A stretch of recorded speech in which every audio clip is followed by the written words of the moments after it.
Okay, thank you. So good afternoon, Loughborough, and hi to Hong Kong and Bali. Thank you so much for inviting us and accommodating us through technology and extending our physical world, sharing the vast currents through the medium of air.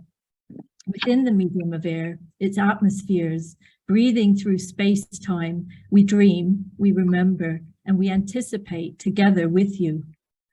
Our paper answered a call deeply in the midst of the COVID lockdown for a strategic design research journal. And Markus and I across the globe collaborated on this piece of, on this work. Breathful design could be understood as a practice that infuses the self-understanding of design with experiences and conceptions from Eastern and Western breathwork practices, a strategy that shifts from perpetuating the status quo towards the creative reinterpretation of internal priorities. Slide 2, please. Excuse me. So we would like to honor the late Bruno Latour, who sadly passed at the weekend, because actually this paper was in response to an article which he wrote, which described the pandemic as a catastrophe from within. He also provocatively asked the question to designers, asking where are the visualization tools that allow the contradictory and controversial nature of matters of concern to be represented. Slide 3, please. I'll let Markus explain. This is taken from our paper. So hello, this is Markus from Hong Kong. And so we proposed this Breathful design framework that integrates 4 dimensions of meta-cognitive engagement, including urgency, trust, attention, and an overarching narrative. These dimensions are to be understood as an interagent process that is never finished, always opening.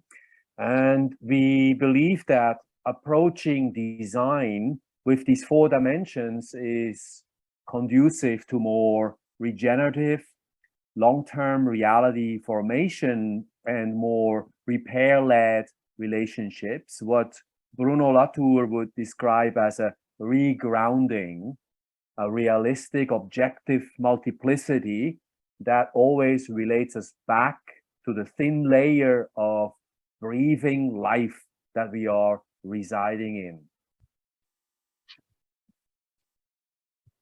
Thank you, Markus. Next slide, please. So I'd like to introduce Tanja. Tanja was a participant in my doctoral studies. And I initially interviewed Tanja because she had been in the fashion industry. And when I asked her, you know, one of the reasons that kind of drove her in that practice, and I quote Tanja, where she describes her uncomfortableness of currency imbalances of the fashion industry. And this led her to her journey now as a breathwork practitioner. So Markus and I wrote about her practice within the paper, and I'd like to invite Tanja now together to the room with you, where we enact a commitment and we embody this work and this paper and this research that Markus and I wrote. Welcome, Tanja.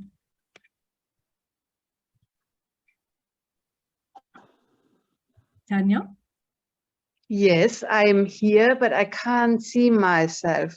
But if you can hear me, maybe I just start because I would like to guide you through a practical exercise of breath that's helping to connect mind and the body. And it is focused on the exhale, an active exhale and a passive inhale. So contrary to what we usually focus on when we are breathing, usually we are focusing on the inhale, but here we are focusing on the exhale. And I invite you to put your fingers on your throat and start exhaling through your pursed lips and make a little humming sound and release as much air as you possibly can by engaging your abdominal muscles. Then when all the air is out, you relax your abdominal muscles, you relax your entire body, and you allow the inhale to happen passively. And we're doing that 3 times. And I really invite you to observe how you feel now before and how your breathing goes during the breathing exercise and after. So I'm going to start, and purse your lips, put your fingers on your throat so that you can feel the vibration in your throat, and start exhaling.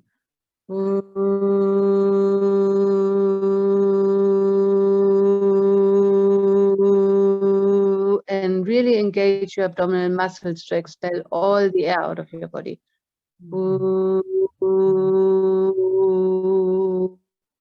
When there's no air left, relax your belly, relax your entire body, and allow the air flow back into the body. And then start again with the exhale.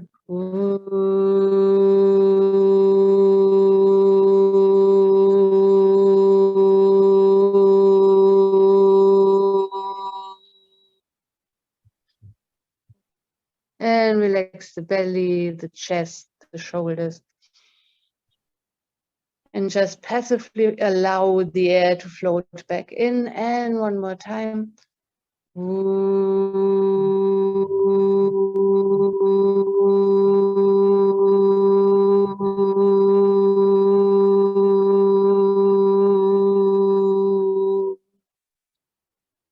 And the air comes back in.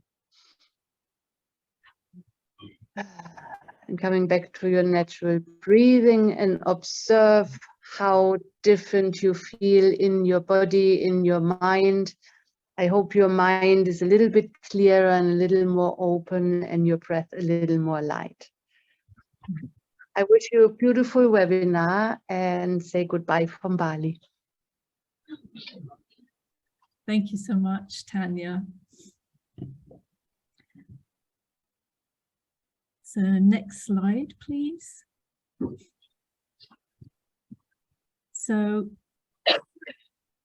again, just to direct you to how we've defined this breathful design, a proposal for changing the nature of design projects from making to enacting, from predestined solutions to earthly engagements, from interfacing with inert matter to caring for living matter. Next slide, please. So I'll just speak a little bit about my own work, and then allow the final kind of section to Markus. So my own disciplinary lens of fashion has been filtered through an embodied practice to understand the structuring influences on the body and the ways through which our bodies acquire meaning in particular contexts. So the direction of both this paper and my own work comes from the etymology of the word datum, meaning given or granted. And so the body itself becomes the tool to engage with its relations, granting access to other ways of knowing through corporal involvement in the world. As part of the decolonizing turn, the bodies grant access to data that moves beyond the language of power and profit and becomes an epistemological option for designers to ensure inclusion. Next slide, please. So I'm going to show you a small video. I use the audio visuals quite a lot in my work, and I thought this captures what Markus and I are trying to explore in our paper.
So developing body literacies, better understand the relationship between bodies, technology and ethics. Embodied knowing within the audiovisual points to the area for future research that explores new futures for bodies, and a way to challenge the many injustices emerging from new technologies.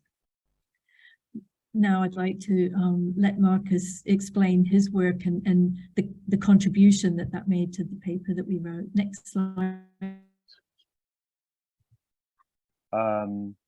Thanks, Britta. As Britta mentioned, we are looking into new engagements and ways of self-implication with our natural environment. I'm working in agricultural design and agricultural innovation. And no matter what I start, respiration, the sense of shared respiration keeps coming back. This is my current project where we started a nutrients cycling community in Hong Kong, in rural Hong Kong. And we're using a form of agriculture that uses no plowing, no tilling, permanent green cover and covering of the soil in order to reduce any depletion and exposure. At the same time, soils are like lungs, they require respiration. And so we're looking into digging out old methods for infusing soils with air, using, for example, this broad fork as a way that engages us physically, lifting up soil levels without intruding and destroying soil ecologies and soil microbial life. Next slide. In the paper that I wrote with Britta, I present my PhD project, which was also about growing plants, but in a much more reduced and a much more fragile way. We had a water-based planting system that I explored with a group of 15 participants. It was very, very fragile, but what we realized is that plant roots need air, need to be constantly aerated. And so we established a system that was fertilized with stabilized and fermented human urine, and that needed daily, several times, also air infusions that the practitioners would grant to their plants, and that would to lead to more material and spiritual connections between humans and the plants that were growing out of their nutrients. Yes, that concludes my contribution for today. Britta, do you have some final words? I think there is a final slide. Sorry, I think we've gone a little bit over time, but there's the next slide, please. Just if you want to extend cosmologies or some cocktails, but thank you very much for us today.